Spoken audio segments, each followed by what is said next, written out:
과 저에게 은혜 주시기를 원하셔서 이런 시간을 마련했고, 또 그런 부분에 사모하고 순종하는 저희들에게 하나님은 은혜 주실 줄로 믿습니다.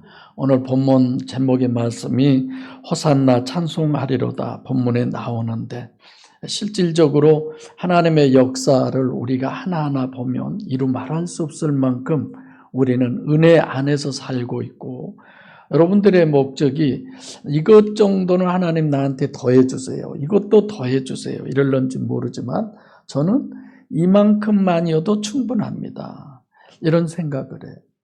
오늘 제 생명을 하나님이 가져가셔도 저 충분히 살았습니다, 이런 생각. 그러나 꼭 하나님이 솔로몬을 향해서 내가 너에게 뭘 해주길 원하느냐 그런다면, 저는 가장 우선이 하나님의 복음을 전해서 죽은 영혼을 살릴 수 있는 그 길을 허락해 주시기 위해서 신학교를 세워주셨으면 좋겠습니다. 그리고 함께 일할 수 있는 좋은 사역자들을 만나게 해주시면 감사하겠습니다. 이것이 저의 신앙 속에서 나타난 나 자신과 또는 내가 할 일, 이 생각뿐이죠. 여러분 생각해 보세요. 하나님께서 애굽에 종살이하는 이스라엘을 하나님의 백성으로 삼기를 원해서 전적인 하나님의 권능으로 출애굽을 시켰어요. 그래서 이스라엘 왕국을 세우게 하셨고, 다윗에게 하나님이 약속을 합니다. 다윗의 왕가가 영원하고 다윗의 왕위가 영원할 것이다. 그래서 이스라엘은 북왕국 이스라엘이 멸망했을 때도 또 남왕국 유다 왕국이 그거는 영원할 것이다, 이렇게 생각을 했죠. 그러니까 12지파에서 2지파만 유다 지파로 이렇게 남고 10지파는 북이스라엘로 남북이 이렇게 갈라졌었죠. 그렇게 찰떡같이 믿고 있었는데, 실제 영원히 무궁히 존재한다고 하는 다윗의 자손이나 또는 다윗 왕조가 결국 남유다도 느부갓네살 왕에 의해서 완전히 멸망되고 바벨론 포로로 다 잡혀가 버렸습니다. 나라가 없어졌죠. 더군다나 하나님의 성전은 영존할 것이다, 영원할 것이다. 누구보다도 그것을 믿었던 사람들이 유대인들이었어요. 근데 그야말로 돌 위에 돌 하나도 남지 않게끔 다 파괴돼 버렸어요. 그래서 바벨론으로 포로로 잡혀갔던 사람들이 이게 뭐냐, 우리는 그렇게 알고 그렇게 성경을 이해하고 그렇게 왔는데 다 아니지 않느냐.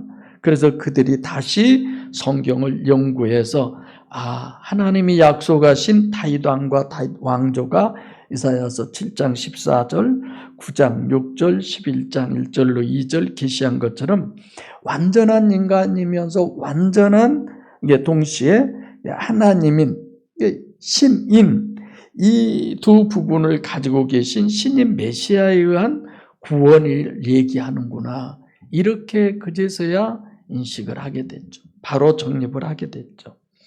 그래서 그들이 그러면 그분이 오기를 기다려야지. 그게 유대인의 뭐예요?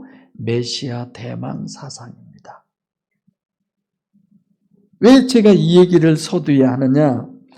자, 완전한 하나님이면서 동시에 완전한 인간이신 신인 메시아가 이 땅에 다시 오신, 유대를, 이스라엘을 완전히 구원한다는 그런 믿음, 그런 신앙, 그런 신학, 이걸 가지고 그들이 기다렸었는데, 그런데 이러한 유대인의 메시아 대망 사상에서 우리가 정확하게 우선 알아야 될 문제는, 유대인들의 완전한 메시아의 구원은 어떤 거냐? 유대 민족을 구원한 정치적인 메시아, 집단적으로 유대인들을 구원하는 그런 메시아를 유대인들은 기다리고 있었던 것입니다.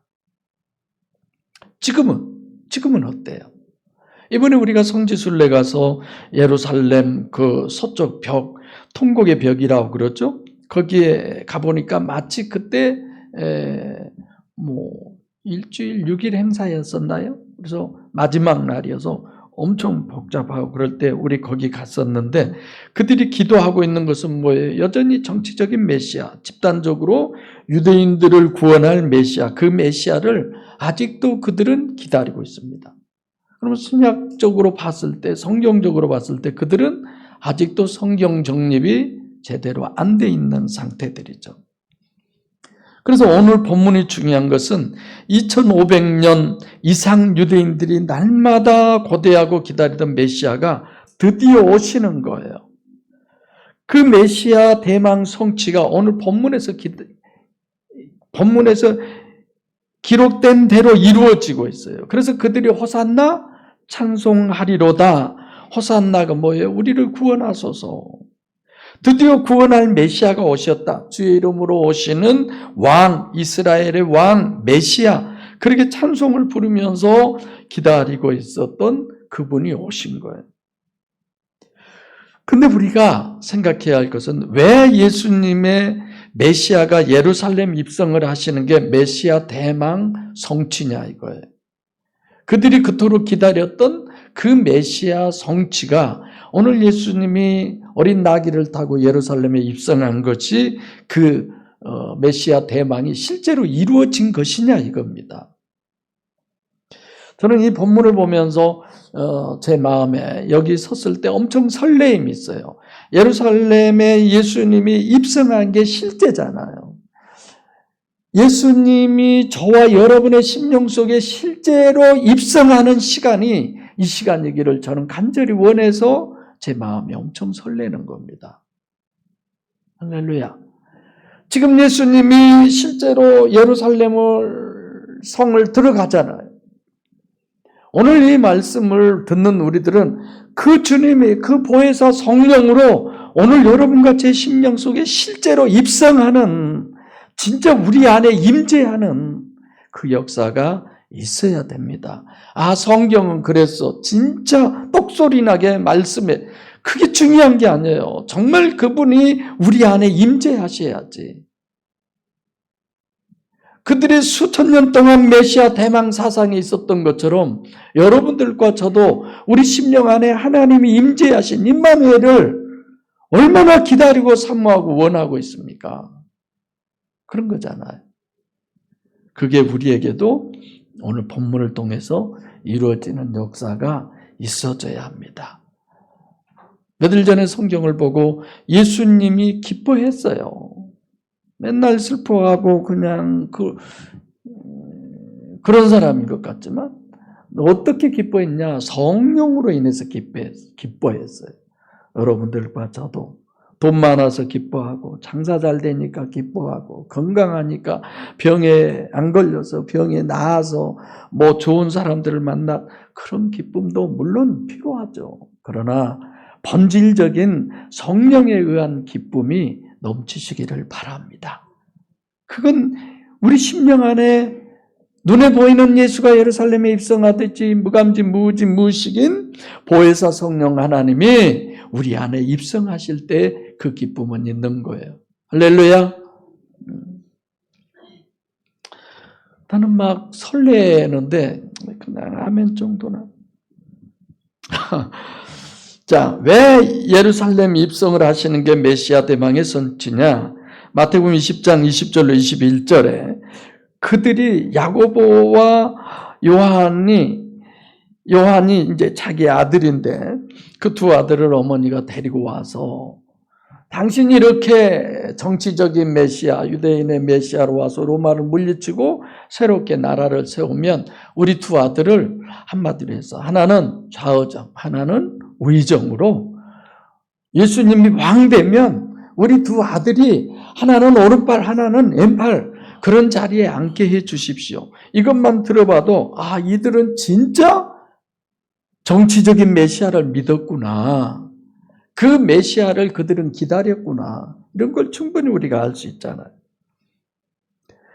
마태복음 16장 21절로 22절에도 예수님께서 고난을 당하시고 3일 만에 부활하실 것을 제자들에게 얘기합니다. 여러 번 얘기하죠. 그 말을 듣고 베드로가 발끈하죠. 안 된다고. 그래서 사단아 내 뒤로 물러가라 그러잖아요. 주님은 분명히 고난과 뭘 얘기했습니까? 부활을 얘기했어요. 근데 고난만 들리지 부활은 들리지 않는 거예요. 왜 마태복음 20장의 주요 우편에 하나와 좌편에 있게 해달라.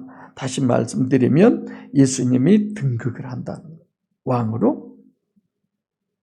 그걸 다 알아요. 그래서 예루살렘 입성하신다는 말 때문에 이제 그러는데, 우리가 성경을 보면 이런 면이 있어요. 변화산에서도 주님이 메시아임을 제자들이 다 보고 알고 있는 면이 있죠. 근데도 주님이 메시아라고는 별로 확신하지 못합니다. 예루살렘에 들어가는 것도 고난을 당하시고 3일 만에 부활하겠다. 안 들려요.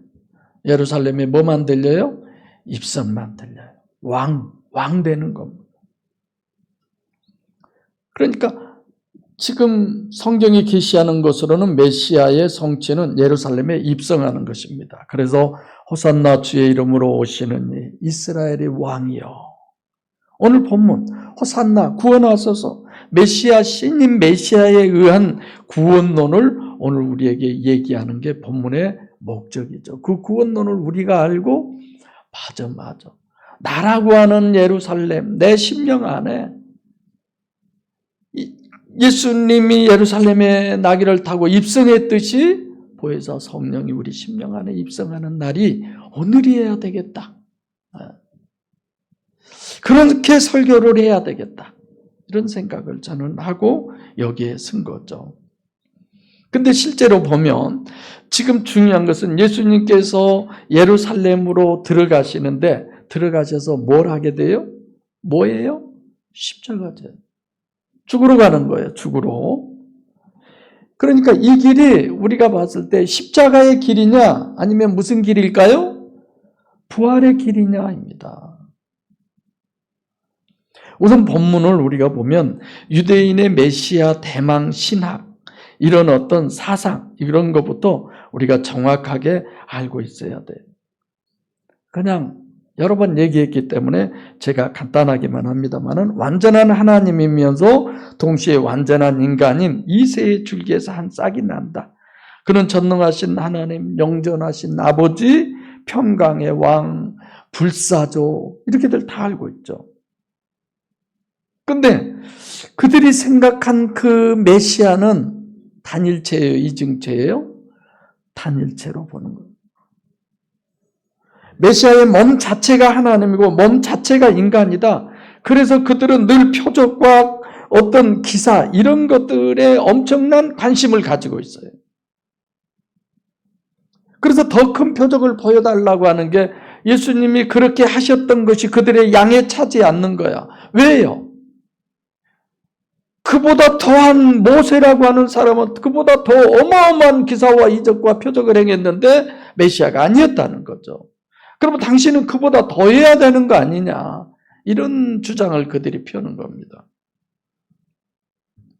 그것은 우리가 생각해 보면 유대교 메시아 대망 사상만이 아니에요. 세계 기독교인이, 세계 인구가 70억이라고 그러던데 기독교인이 40억이에요. 반이 넘죠. 또 구천지도 다 하나님의 이런 데도 다 기독교로 한꺼번에 얘기하니까 그렇지만, 그 모든 부분들이 예수님을 단일체로 봐요, 이중체로 봐요? 예수 피가 능력이 있다고 하는 걸 왜 얘기해요, 그렇게? 단일체, 몸 자체가 하나님이신 예수가 흘린 피는 시간과 공간과 대상을 초월해서 모든 사람의 죄를 사할 수 있는 신비한 능력, 보혈의 능력이 있다. 이런 것들을 끊임없이 주장하고, 그것이 진리고 그것이 복음이고, 죄 사함 받으면 그 죄 사함 받는 조건으로 인해서 천국을 가고, 아니잖아요. 이런 유일신 메시아 대망이나 유대인의 메시아 대망이나 또 많은 예수 믿는 사람들이라고 하는 그들의 예수 그리스도의 관으로 보면, 몸 자체가 하나님이신 예수가 예루살렘에 입성하시려면 어떻게 입성해야 되느냐? 그들의 주장대로라면 어마어마한 예수님은 고구해야 돼요. 그 그림에도 보면은 저렇게 멋있는 사나이가 있을까? 그러잖아요. 패션 오브 더 크라이스트라는 영화에 보면 대단하잖아요. 그런 분이 정말 백마를 타고 누가 봐도 저 진짜 하나님이야. 막 이런 정도로 입성해야 되는 거 아니에요. 최소한. 그러면 그의 권세가 대단하고 두려움의 대상이 되고, 야, 저런 분이 이렇게 되는 거죠. 그래서 우리가 이런 단일체 예수로 해석할 수 없는 그런 부분을 잘 정립하고 있어야 합니다. 그러기 위해서 왜 주님이 나귀 새끼를 타고 입성을 하셔야 되느냐? 왜 예수 그리스도께서 메시아임을 공개하는 지금 왕의 즉위식이잖아요. 그 왕의 즉위식의 메시아 대망의 성취냐? 그건 열왕기상 1장 1절부터 53절에 이걸 미리서 성경이 얘기하고 있어요. 솔로몬 있잖아요. 솔로몬 왕이 다른 그 형제들과 이제 왕이 되려고 하는 이런 부분에서 문제가 있는데, 이런 사실을 이제 가서 알립니다. 다윗 왕에게. 왕이여 큰일 났습니다. 왕이 후계자로 솔로몬 왕을 지목해 놨는데 지금 다른 부분에서 왕이 생긴 거예요. 솔로몬이 아닌. 그래서 막 글이 모이고 이런 야단법석이 났는데 가셔서 여러분들이 읽어보세요만은. 그래서 다윗 왕이 이렇게 얘기를 합니다. 솔로몬을 기드론 시내로 데리고 가서 머리에 기름을 붓고 양각 나팔을 불고, 그리고 다윗이 탄 노새. 다윗이 탄 노새라는 게 그냥 흐지부지한 노새겠어요? 왕이 타고 다닌 노새인데 대단하겠죠? 예. 그걸 타고 예루살렘으로 입성을 하게 합니다. 솔로몬에게. 그래서 역대 왕 중에 왕의 즉위식을 솔로몬 왕처럼 이렇게 대단하게 한 왕은 아무도 없어요. 누구도 봐도 솔로몬을 왕으로 인정할 수밖에 없게 그렇게 즉위식을 한 거죠. 이것이 신인 메시아가 예루살렘 입성을 하는 왕의 즉위식의 예표예요. 그렇게 솔로몬, 누가 봐도 솔로몬 왕이야. 누가 봐도 예수님이 왕이야. 이렇게 볼 수 있도록. 그래서 예루살렘에 입성하니까 이건 메시아의 성취다. 그래서 야고보와 요한의 어머니는 가서 예수님에게 그렇게 간청을 하게 된 거죠. 그래서 예루살렘에 입성하실 때 이와 같이 열왕기상에서 미리 계시한 대로 노새를 타든지 나귀를 타든지 백마를 타든지 그렇게 해야 더 성취적인 이런 부분에 가능하지 않을까요? 그죠?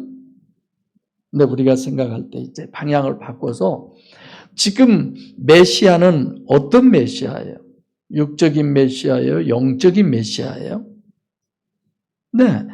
우선 성경이 계시하는 메시아의 정체, 이런 부분을 우리가 잘 생각해야 합니다. 메시아 대망 사상의 유대인이나 기독교가 이해하는 메시아는 첫째, 달라요. 성경에. 자, 이사야서 9장 6절, 11장 1절과 2절, 다윗의 줄기에서 한 싹이 났다는 거예요. 한 싹이 나고 한 아들이 낳았다. 그 아들은 어떤 아들이냐? 전능하신 하나님, 영존하신 아버지. 그래서 아기로 태어나서 자라고, 싹으로 나서 자라죠? 영존할 수도 있고, 그가 전능할 수도 있냐 이거예요. 아기로 태어나서.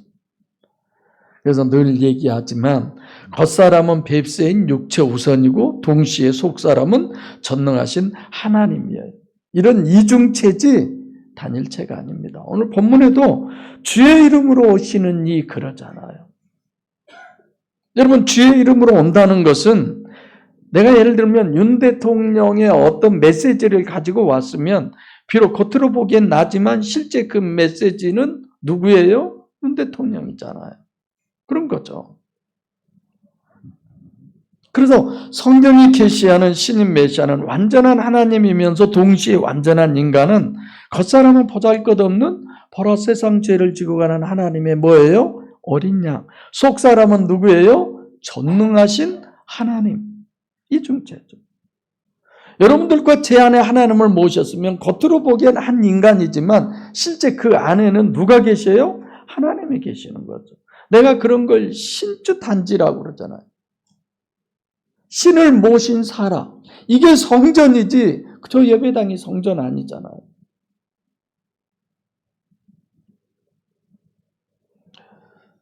다들 오면 그래요. 몇 일 전 토요일, 금요일 날 목사님 두 분이 오셔서 가시려고 하다가 목사님 교회 좀 보고 싶습니다. 그래서 교회에 올라오셔서 앉아서 기도가 끝나고 성전이 엄청 좋네요.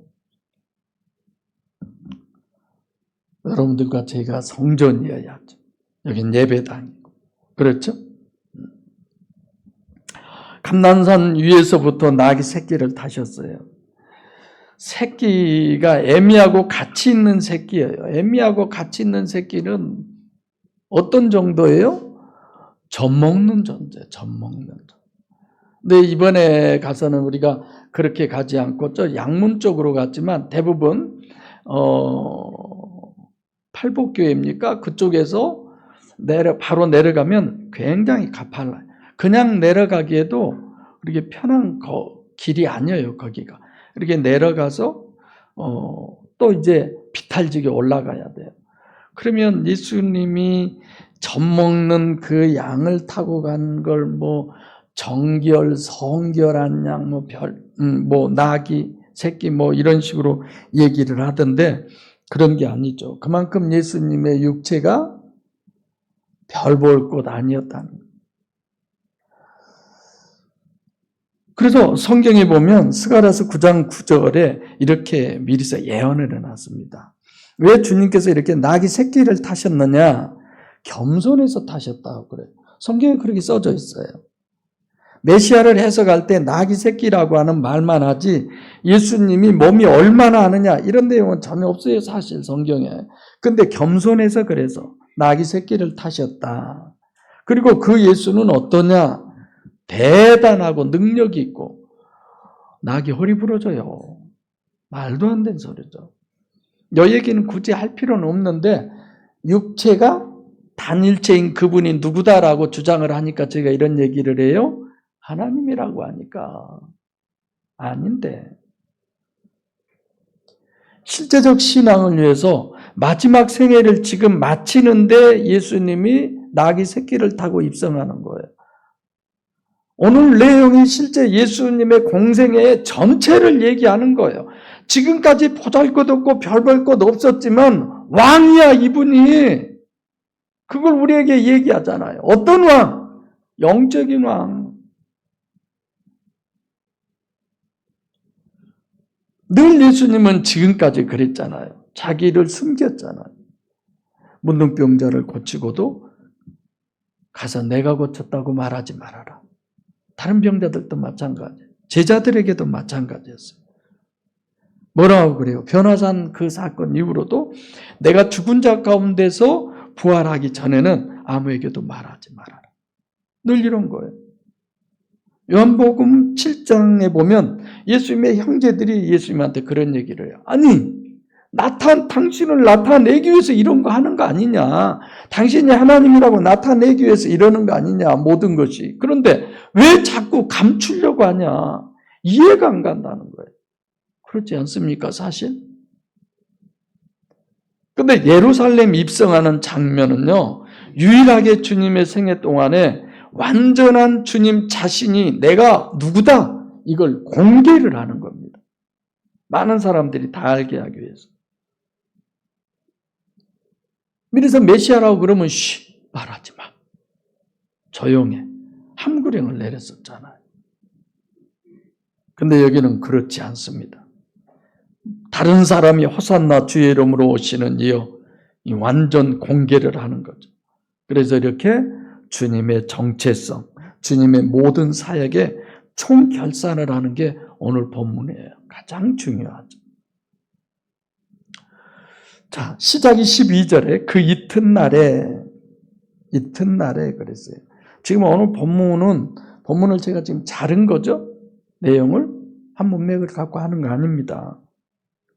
나중에 더 해가겠지만 다음 주에 이제 또 12절부터 또 얘기할 건데 6월절 닷새 전이에요. 왜 그 이튿날에 뭐가 중요하냐? 그걸 여기에 다 기록해 놓은 거죠. 그래서 지난 설교 때 9절부터 11절을 샌드위치로 넣어 놓았다 설명을 다 했기 때문에 그냥 넘어갑니다만 그 이튿날에 명절에 온 큰 물이 명절에 왔다. 11장 55절에 6월절에 왔어요. 왜 왔어요? 자기들을 성결하게 하기 위해서. 그래서 이미 11장 55절에 성경이 명절이라고 왜 말씀하시느냐, 6월절이라고 말씀하냐 이런 부분도 명절과 6월절이라고 하는 건 서로 다르다라고 설명을 해드렸어요. 명절에 왔다는 말은 11장 55절과 비교해서 보면 11장 56절은 자기들이 성결케 하기 위해서 왔다는 얘기고, 그러니까 명절 자체가 목적이죠. 하나님을 경배하는 것이 목적이고 하나님 자신의 어떤 관심 이런 사람들의 큰 무리는 9절과 같다고 그랬죠. 큰 무리는 육과 세상에 관심 있던 사람이 하나님의 관심으로 되돌아던 선 사람들이다. 오늘 본문도 그런 의미죠. 이런 사람들이 예수께서 예루살렘으로 오신다 함을 듣고 본 게 아니에요. 듣고 온 거예요, 그냥. 그래서 첫째, 우선 호산나 찬송가리로 이렇게 주님을 메시아의 성취로 환영하고 있는 이 사람들은 누가복음 12장 1절에 수만 명이에요. 그 사람들처럼. 그런데 이 사람들은 유대인 중에서 주님에 대해서, 하나님에 대해서 관심이 진짜 메시아 대망, 하나님 자신에 대한, 메시아 자신에 대한 관심을 가지고 있는 아달락에서 정립해드린 그런 사람들이죠. 근데 오늘 본문을 좀 더 우리가 구체적으로 봅시다. 예루살렘에 입성하는 것이 구원을 위해서 메시아의 성취인데 어떤 구원이냐? 계속했죠. 하나님이 약속하신 메시아는 어떤 메시아예요? 완전한 하나님이면서 완전한 인간인 메시아의 구원. 더 구체적으로 스가랴서 9장 9절, 스가랴서 9장 9절의 성취가 오늘 본문입니다. 예언해 놨던 게 9절에 보면 시온의 딸, 예루살렘의 딸 이렇게 돼 있어요. 15절도 시온의 딸아. 그러니까 시온의 딸, 예루살렘의 딸 이런 걸 자꾸 왜 이렇게 표현을 하느냐? 남자가 아니죠? 여자예요. 약자라는 의미죠. 육체를 부인한 사람이라는 의미가 되는 거죠. 두 번째는 시온의 딸이고 예루살렘 딸이다라고 하는 것은 예루살렘이 육으로 표현된 의미는 뭐예요? 중심이요. 세계 중심이 예루살렘이라고 그러잖아요. 그 예루살렘에서도 더 세계의 중심이 어디냐? 지금 그 예루살렘 성전이 건축되어 있는 회교도 돔이죠. 거기가 기라고 그렇게들 얘기를 하더라고요. 누구를 위해서 오셨느냐? 예루살렘의 딸, 시온의 딸을 위해서 오셨다. 이런 거죠. 그래서 요한복음 10장부터 이런 부분을 전부 준비시키는 거예요. 그래서 쭉 설교회에 온 겁니다. 그러니까 요한복음 10장 40절에 보면 예수를 죽이려고 그러니까 요단강 저편으로 가시고 시온의 딸이라고 그랬는데 육체를 부인하는 사람의 의미. 예루살렘은 중심, 육체를 부인하면 어떻게 돼요? 심령이 마태복음 5장 3절처럼 가난한 사람. 대제사장들이 죽이려고 그러니까 빈들인 어디로 가요? 에브라임, 에르모스 광야로. 북왕국이죠 여기가. 사마리아의 의미. 여전히 육체를 부인한, 심령이 가난한, 이스라엘 집에 잃어버린 양 이런 의미가 되죠. 또 12장 1절도 그렇죠. 6월절 6절에 예수께서 베다니가 무슨 뜻이라고 그랬어요? 괴로움의 집이라는 뜻이에요. 그러니까 앞에서부터 지금 오늘 본문을 전부 다 미리서 설명하고 이해하기 좋게 계속 얘기해 온 거예요. 그래서 신인 메시아가 구원하러 오실 대상은 어떤 사람이냐? 심령이 가난한 사람이다. 이스라엘 집에 잃어버린 양이다라는 거죠. 근데 유대인들은 어떤 구원의 메시아를 기다리느냐 하면 집단 메시아, 정치적인 메시아. 그들이 와서 이스라엘 민족을 구원하고 이스라엘이라고 하는 왕국을 회복시킬 것이다. 그 성취를 얘기하는 거죠. 근데 예수님이 얘기한 스가랴서 9장 9절은 뭘 얘기하느냐? 시온의 딸, 예루살렘의 딸, 이거는 복수가 아니에요. 단수예요. 개인 구원을 얘기하는 겁니다. 구원은 개인 구원이에요. 저는 가끔 죽음을 늘 느낀다고 그랬죠. 내가 만약에 구원을 못 받으면 어떻게 되지? 이런 생각을 저는 늘 해요. 내가 아무리 뭐 어쩌고 저쩌고 해도 마찬가지예요. 여러분들에 대한 부분도 그런 늘 마음을 갖고 심령을 보게 하는 것이 제 사명 중에 하나죠. 그래서 성경이 계시하는 메시아 대망의 성취는 첫째, 개인 구원이지 절대 집단 구원이 아니다. 두 번째로는 심령의 문제지 육의 문제가 아니다. 그래서 서두부터 오늘 본문을 보고 하나님은 이것이 목적이야. 예루살렘으로 나귀를 타고 예수님이 입성하시듯이 보혜사 성령으로 여러분과 제 심령에 입성하는 것이 오늘 본문을 통해서 우리에게 하신 말씀이에요. 그걸 구체적으로 지금 제가 설명하고 있는 겁니다.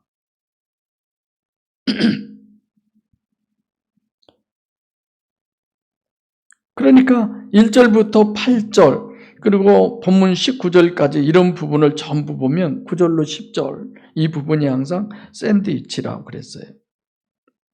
그래서 여러분들과 저에게 결국은 성경을 뭘 얘기하느냐? 부활 구원을 얘기하는 거예요. 그래서 저는 설교나 신앙이나 우리가 하는 모든 것들은 뭘 얘기해요? 신을 얘기하는 거예요. 신. 어떤 신? 하나님이라고 하는 신. 신론으로 금요일 날도 1장에 했지만 엘로힘 여호와 임마누엘 이 신에 대해서 얘기를 하는 거예요. 어떻게 하면 그 신과 우리가 바른 관계를 가질 수 있을까? 목양교회 모든 것의 초점은 거기에 있잖아요. 근데 여러분들이 거기에 초점이나 목적이 아니라면 여기 앉아있음에도 의미가 없는 거죠. 정말 돌아와야 되는 거죠.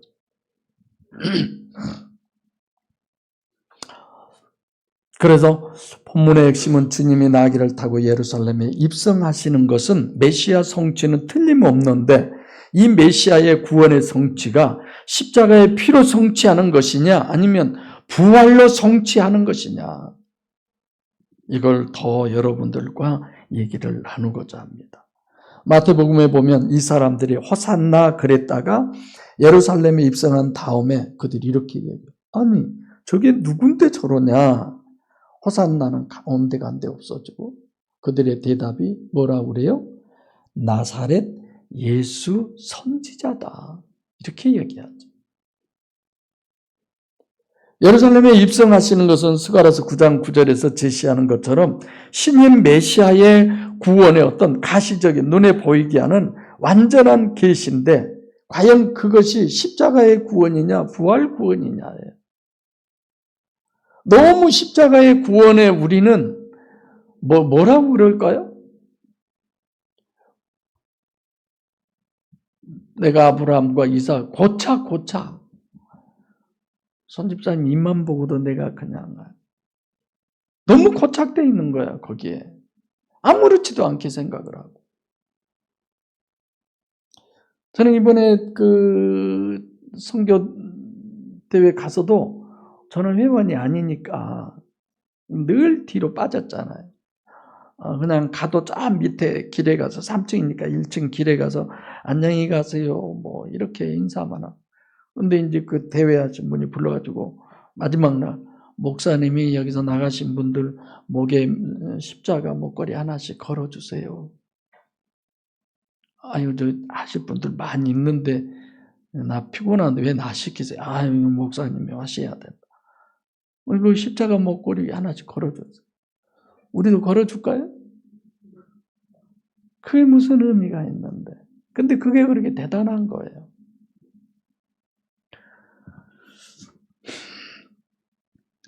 수없이 많은 생각 속에서 저 역시도 말씀을 전하고 또 그럴 때마다 하나님이 주시지만 지금 여러분 생각해 보세요.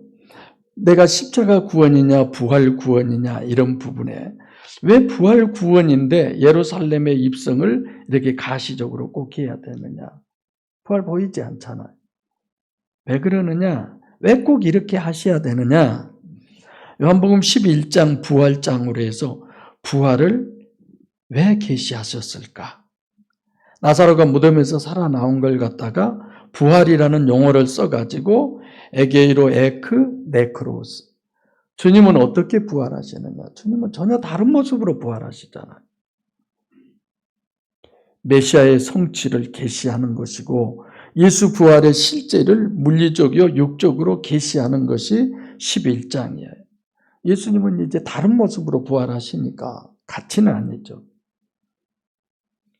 또 메시아의 구원도 엘로힘적 구원, 여호와적 구원 네 있어요. 그러나 실제 목적은 뭐예요?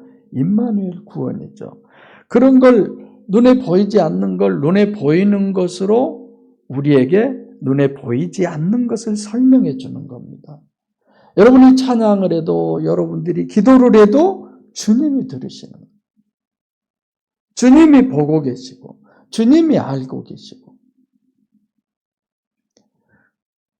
그래서 주님의 예루살렘 입성 때부터 오늘 본문은 예루살렘 입성하시는 공개, 오픈을 하시는 이 실제를 우리가 이렇게 신학적으로 실제적으로 이런 믿음을 갖게 되는 거죠. 그리고 이렇게 하는 것은 결국은 내 심령에 주님이 들어오시기 위함이구나.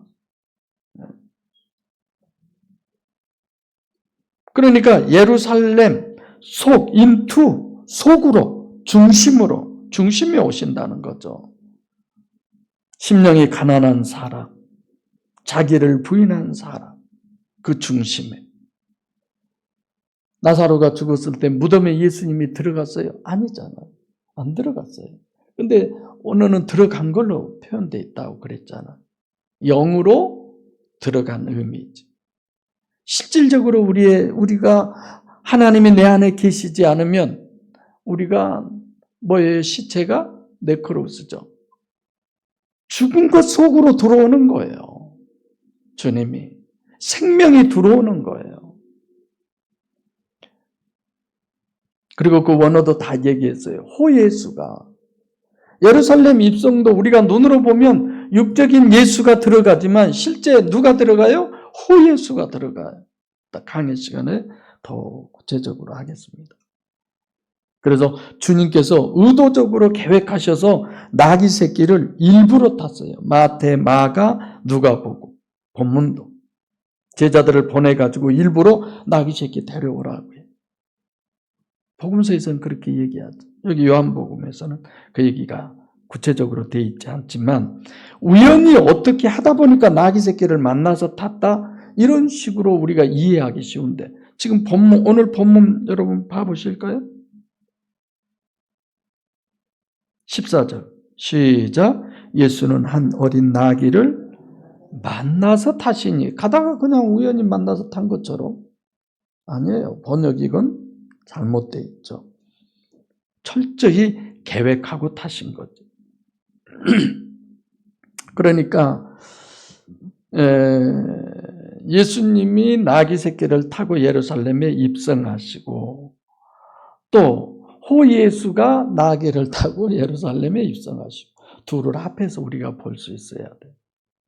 오늘 또 주님은 보혜사 성령으로 우리에게 내가 그 어렸을 때 운변할 때 저 북한에 있는 김일성 괴뢰 뭐라고 하면서 호시탐탐 남한을 노리고 막 이런 운변을 했어요. 주님이 그러시는 거야. 호시탐탐 우리 심령에 들어갈 수 있는 빈틈을 기다려. 하나님이 들어갈 수 있는 길을 기다려. 그래서 때로는 고난을, 때로는 여러 가지의 어떤 부분들을 통해서 그거 하나 노리는 거죠. 오늘 또 말씀을 통해서 그걸 노리는 거죠. 요한계시록 3장 20절 말씀처럼. 그래서 문을 활짝 여는, 그래서 하나님이 정말 기뻐하는, 그리고 여러분들과 저도 예수님처럼 성령으로 기뻐하는 그 기쁨이 우리에게 넘쳐야 합니다. 그래서 대제사장이 예수를 죽이려고 할 때 에브라임 빈들, 시온의 딸, 호예수, 베다니, 이런 모든 부분들이 결국은 우리들의 심령을 표현하는 거죠. 나귀 새끼 타신 것 좀 더 얘기해야 되나요? 성경은 겸손이라고 그랬는데 왜 겸손하게 작게 계시를 할까? 영이신 하나님을 표현하시니까. 겉이 크고 대단하면 그건 절대로 안 되는 거죠. 안 그래도 늘 그쪽으로 쏠려가는데. 그래서 신임 메시아의 구원 사역은 세 가지로 다 정립합니다. 강해 때 구체적으로 할게요. 엘로힘 구원의 사역, 그 다음에 여호와적 구원의 사역. 결국 이 두 사역은 결국 어떤 사역이에요? 임마누엘 사역이 목적이죠. 거기에 몽땅 다 들어있는 거죠. 우리를 구원하신 성육신하신 신임 메시아는 성경에 계시하시는 대로 겉사람은 뱁새예요. 겉으로는 별 볼 것 없는 분이에요. 여러분들과 저도 마찬가지예요. 육체 별거 아니에요. 영이 진짜 나예요. 영적 능력으로 우리는 살아가고 있는 거죠. 이중체 겉사람은 뱁새고 육체 우선 속사람이 하나님이 이중체라고 하는 그 믿음을 우리는 가지고 있어요. 누구도 그렇게 생각하지 않습니다. 성육신하신 신임 메시아는 나귀 새끼를 타고 예루살렘에 입성하실 만큼 육체로는 전혀 보잘것없는, 그럼에도 불구하고 그분은 어떤 분이에요? 전능하신 하나님이에요. 하나님과 전혀 상관없는 멀쩡한 어느 한 사람이 보내심을 받은 그런 정도가 아니죠. 베드로전서 3장 19절 전능하신 하나님이 대죄인 육체 속 감옥 안에 계신 거죠. 그리고 그 주체는 겉사람이 아니라 속사람이죠. 여러분들도 저도 마찬가지죠. 그래서 그분은 십자가에 죽으셔야 돼요. 그 감옥에서 탈출하셔야 구원 구세주로서의 역할을 제대로 할 수 있는 거죠. 보혜사 성령으로 여러분들과 제 심령 안에 들어오실 수 있는 거죠. 그래서 예루살렘에 입성하신 부분은 죽어야 될 육체, 나귀 새끼를 탄 거예요. 동시에 나귀 새끼를 탄 것은 안 보이신 영이신 하나님. 요한복음 1장 18절에 보라 세상 죄를 지고 온 하나님의 어린 양이로다. 본 사람이 없지만 그 속에 독성하신 예수 그리스도를 나타내시는, 보이지 않는 하나님을 보이도록 계시하시는 것이 예수님의 육신이에요. 너무 잘 알고 있는 거잖아요. 그분의 구원의 성취는 그분 자신이 십자가에서 죽으시고 부활하시고 승천하셔서 보혜사 성령으로 시온의 딸, 예루살렘의 딸인 여러분과 제 심령 속에 임마누엘 하시는 것입니다. 열리는 거여야 돼. 내 마음이 그분을 모실 수 있는데 열려야 돼요. 물질의 문이 열리고 건강의 문이 열리고 그런 게 아니라 나머지 하나님이 다 알아서 하시죠. 그래서 히브리서 11장 28절에도 이렇게 전능하신 하나님이 우리 심령 속에 임마누엘 하신, 즉 구원받는 것은 세상이 어떨 수 없다? 감당할 수 없다는 거죠. 정말 여기에서 주님은 나귀 새끼를 타시고 예루살렘에 입성하시는 이 실제적 믿음으로 예수 그리스도를 보혜사로 여러분과 제 심령 속에, 여러분과 제가 신부고 그분을 신랑으로 영접해 드려서 하나님의 자녀로서 전능하신 하나님으로 인해서 이 종말 때에 세상에서 승리하시고 우리를 시험에 들게 하고 악한 사단의 유혹, 미혹이 얼마나 많이 있습니까? 그럼에도 하나님 자신으로 천국의 주인으로 그 유업을 이어받은 하나님의 자녀로, 그래서 하나님과 함께 영광을 영원히 누리는 주님의 귀한 백성들로 승리하시기를 소원합니다. 기도하겠습니다.